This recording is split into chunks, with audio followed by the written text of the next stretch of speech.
what would be your definition of the blue economy?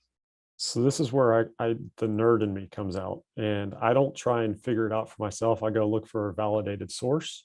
I vet that source, and when confident that I can trust the information, I rely on it. And in this case, if you'll excuse the coffee stain on the sheet, this is from the federal government. NOAA. This is what the federal. These are the NAICS codes, NAICS industry codes that the federal government uses for defining the blue economy. So that's what I turn to. Yeah.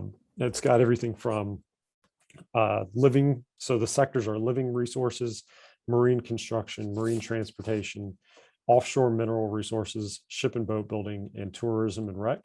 And then specifically within those sectors, they've identified industries and sub industries. So for instance, in living resources, you'll find things like fish hatcheries and aquaculture, fishing, seafood processing, seafood markets. In marine transportation, you'll find basically everything the port does. You'll find deep sea freight, marine transportation services, search and navigation equipment, goes on and on and on and on. So that's what anytime someone asks me what's the blue economy, I say, well, I rely on what the federal government tells me. And those are the industries that comprise it. And I was surprised to learn how expansive it is, frankly.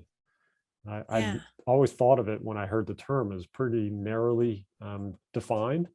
But in fact, it's a significant part of our economy, especially here in North Carolina, as I've come to learn. I like that because, the NAICS codes drive it to funding and contracts and companies and technology investment and such. When you looked at that, were there things that initially you thought, that's pretty expansive, but it looks like it's missing this? I hadn't actually thought about what it was missing, but now that through our discussion, where you talk about the PFAS in the water downstream from your conversation with Rob Zappel, That's right. As I scan the list, I don't see anything pertaining to water quality, or maybe I'm overlooking it. But I think that would be something that, if we're thinking of everything that's marine related, water related, whether that's intracoastal waterways or whether that's the ocean, certainly thinking about water and water quality, not just as a mechanism for getting food or as a mechanism for transport, but as a vital resource. Sorry, I'm not ignoring you. I'm just reading while I'm talking. I don't see that in here. I also think that there is a health aspect to that too, because we know that inequalities in economics, drive different kind of health. And we're also finding that pollution or water quality or any of those kind of things really create health issues like Alzheimer's or dementia, or, in your case in Wilmington, cancer. So I think, not to put words in your mouth, but, the blue economy could have these secondary and tertiary kind of definitions too for a community. Oh, absolutely. And you're not putting words in my mouth to the extent you're saying that. In the work that I do currently as director of the Center for Social Impact, which we founded here a couple years ago, really coincident with the founding and launching of Cape Fear Collective, I've had the opportunity to go outside my little academic bubble and work, because we're an interdisciplinary community engaged research center that, as best we can, tries to investigate community defined research questions, not academically defined ones, but community defined research questions, to uncover actionable insights for policy and decision making.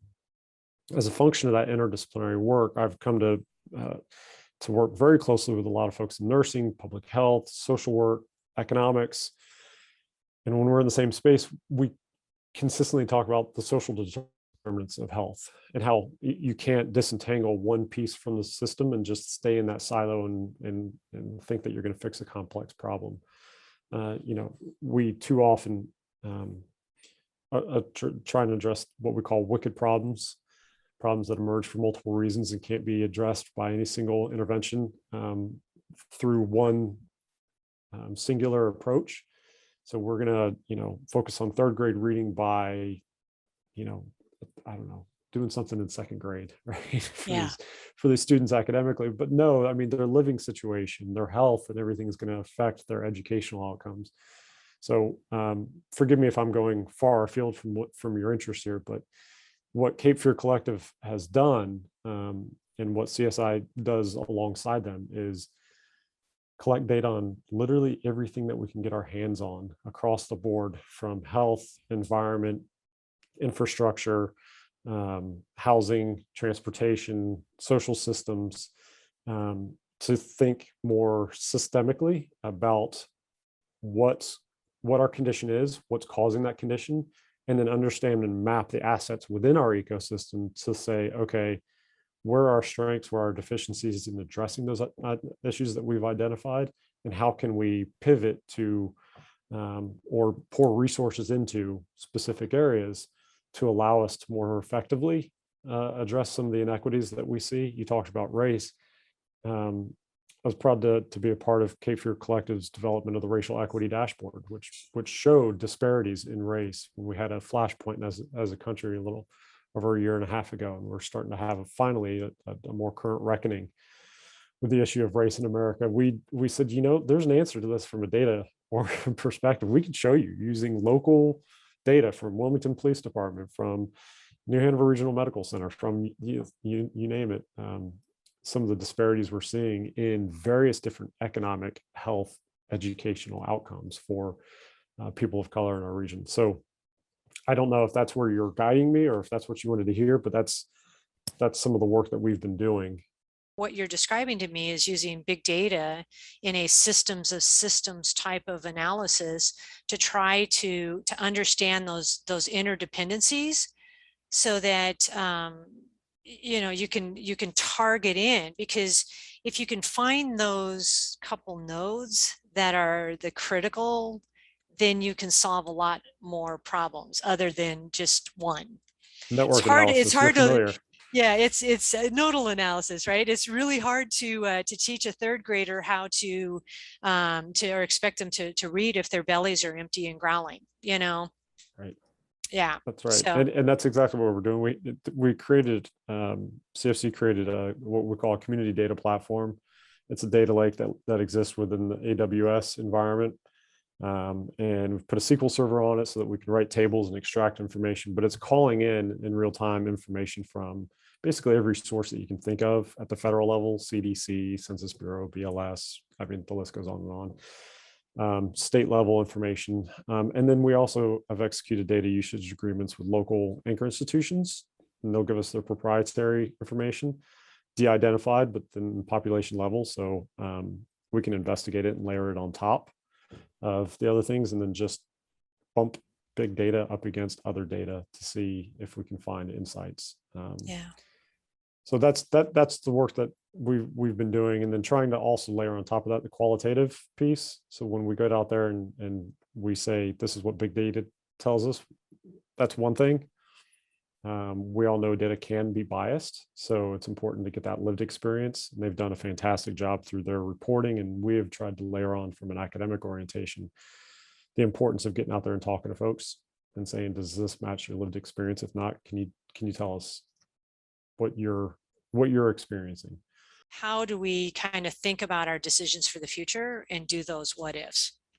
Yeah, I think yes, we're very interested in doing the what ifs, and we've done that on a smaller scale with organizations anchor institutions that we've worked with, or local, even community-based nonprofits, to try and do some of those what ifs. Now, the larger scale what ifs, we'd love to get there. Part of the point in capturing all these data is so that you can do a lot of those what ifs, do some scenario planning about what if you do this and what if you don't do this? Can you quantify the impact? And I don't just mean economic impact, but also environmental impact, the social impact of doing or not doing something is certainly something that is desirous for us to get into. But got to crawl before we walk and walk before we run, and pulling in all those data and making sure that we've buttoned things up so that we can defense the decisions we've made and the models we've developed as Yeah. first and primary.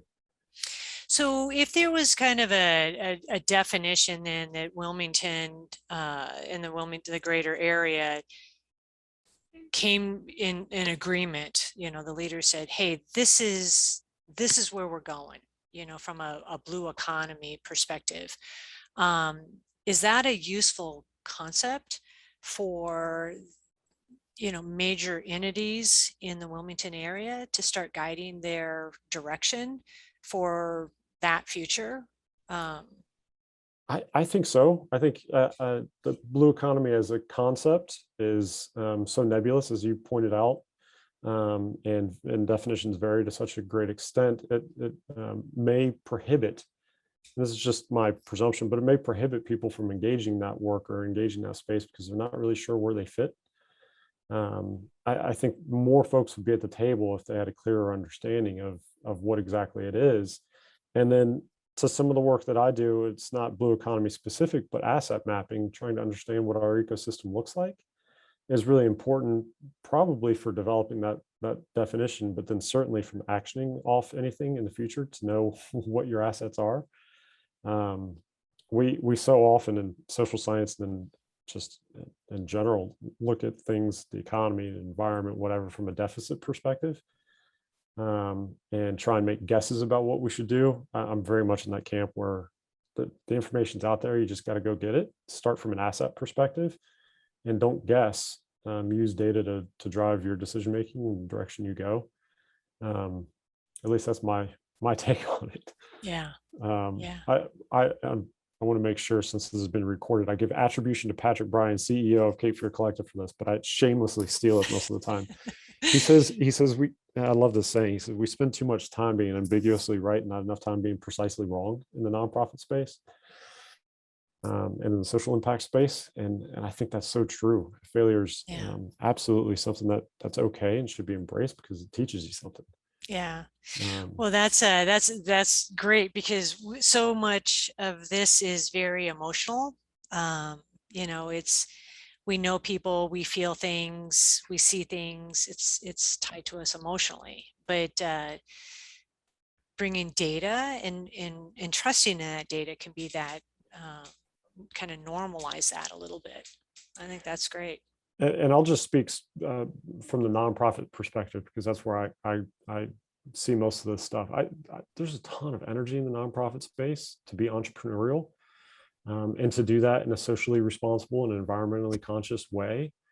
And I'm currently teaching undergraduate and graduate students that have a million ideas a day that if there was a stronger definition of what the blue economy was in this space, and then opportunities for them to get engaged and develop new programs for existing nonprofits to leverage the resources we have and have that positive impact that also produces an economic benefit. I think we have it. It's just we don't have any concerted direction or organized direction. Yeah. But I don't know that I'm conveying that as clearly as I would like, but I think No, there's I'm hearing it every potential. time. Untapped potential, right? Yeah.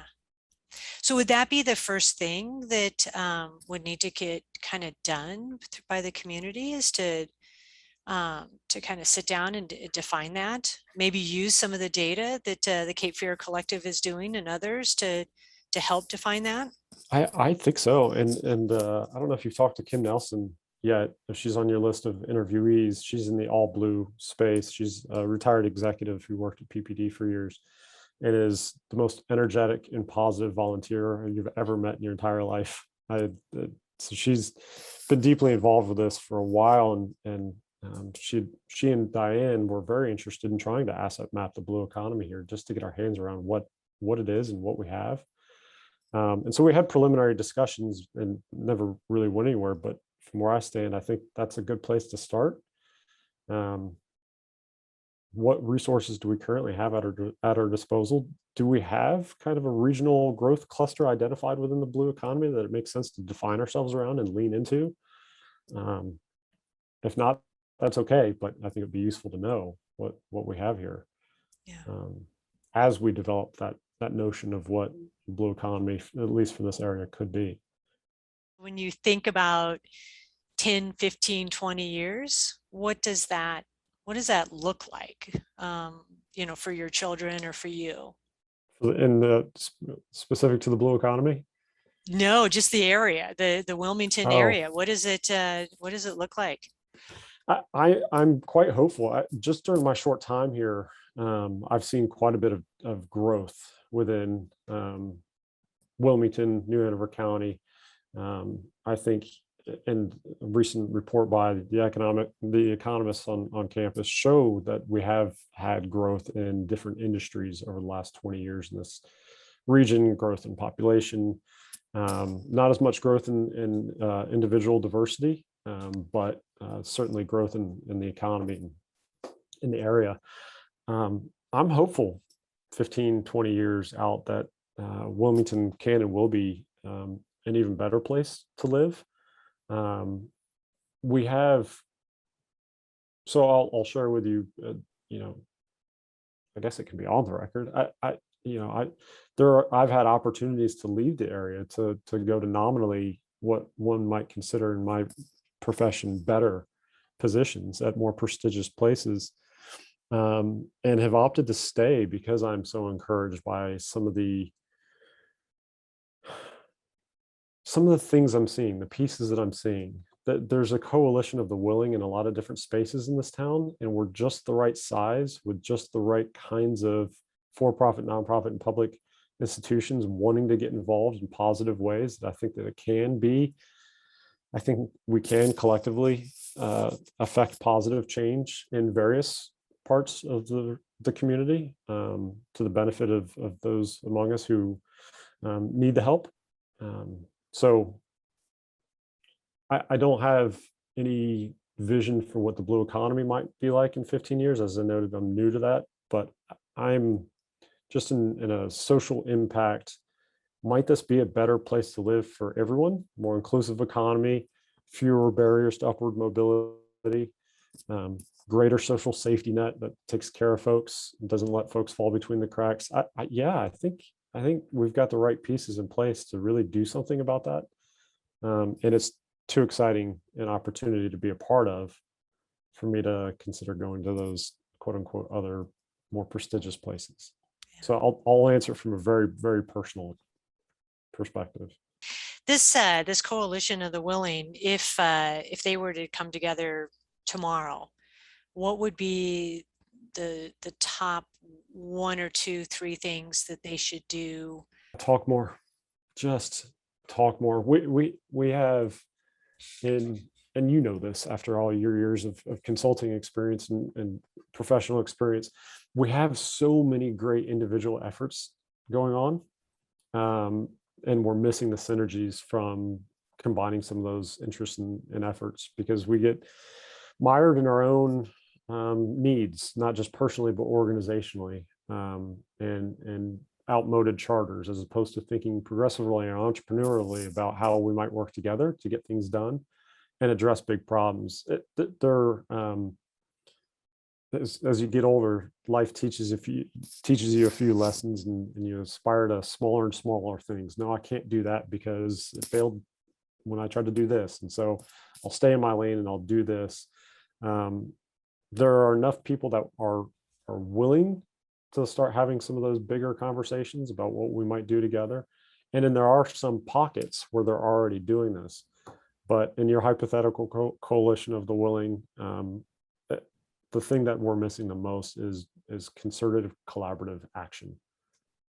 I think Cape Fear Collective is doing a good job at trying to create new avenues for collaborative success. I think United Way has historically done that in this community and will continue to do it. But there's more that can be done. And I teach cross-sector collaboration. I've researched in the area. I know how darned hard it is. So I'm not going to sell short the difficulties inherent to trying to have synergistic collaborative engagements, especially when you have cross-sector collaborations, because now we have different kinds of cultures, right? The organizational culture you might find at Live Oak or Encino, large local for-profit entities, is going to be quite different than you might find in a nonprofit context. So there are a lot of reasons why cross-sector collaboration is expensive and slow and difficult to do. And I get that, but I think, the whole point of collaboration is working together to do that, which we cannot do alone singularly. And that's what it's going to take. Yeah, and I think it's a good point that you made, that you just talk more and put it on the calendar to do that, because when it's done, like, oh yeah, we should do this again sometime soon, it never gets done. Or it's 4 years later that people get together. The program manager in me says you've got to kind of treat it as a project schedule, a program schedule, just as you would be if you were building a bridge, milestone, milestone, milestone, milestone. And even those milestones are just talking together. Right. And I love that you brought up the program manager part, because, talk more is the first thing, but we really got to action off that talk.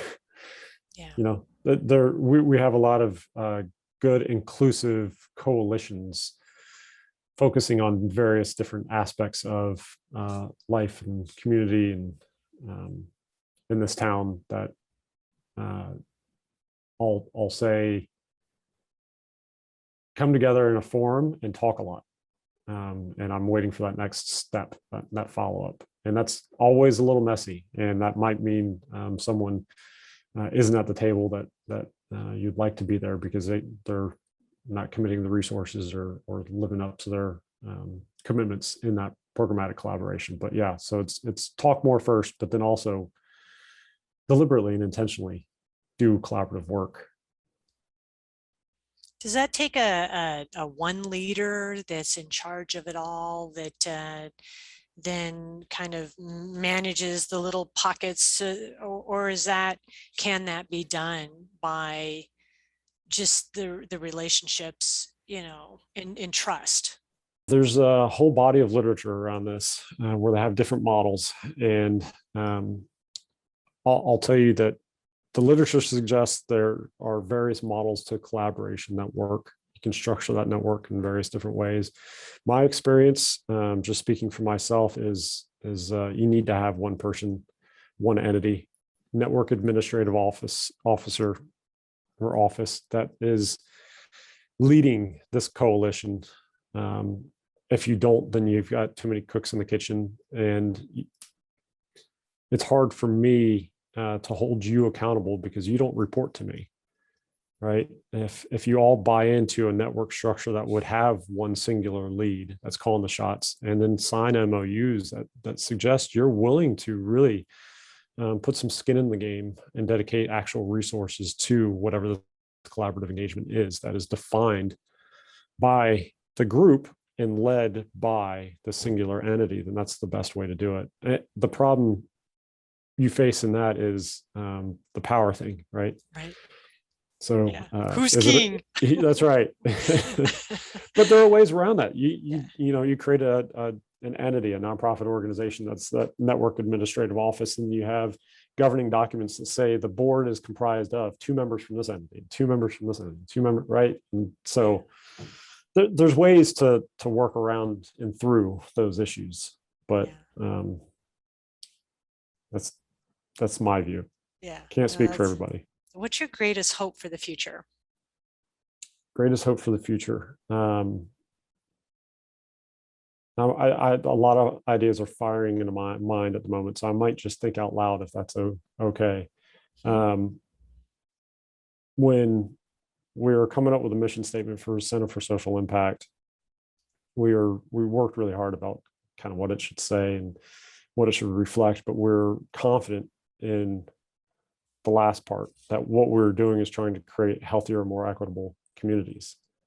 So my greatest hope for the future is that some of the historically disadvantaged, disenfranchised folks in our community find opportunities to have happy, successful, prosperous lives. So many folks don't make it because they don't have a shot.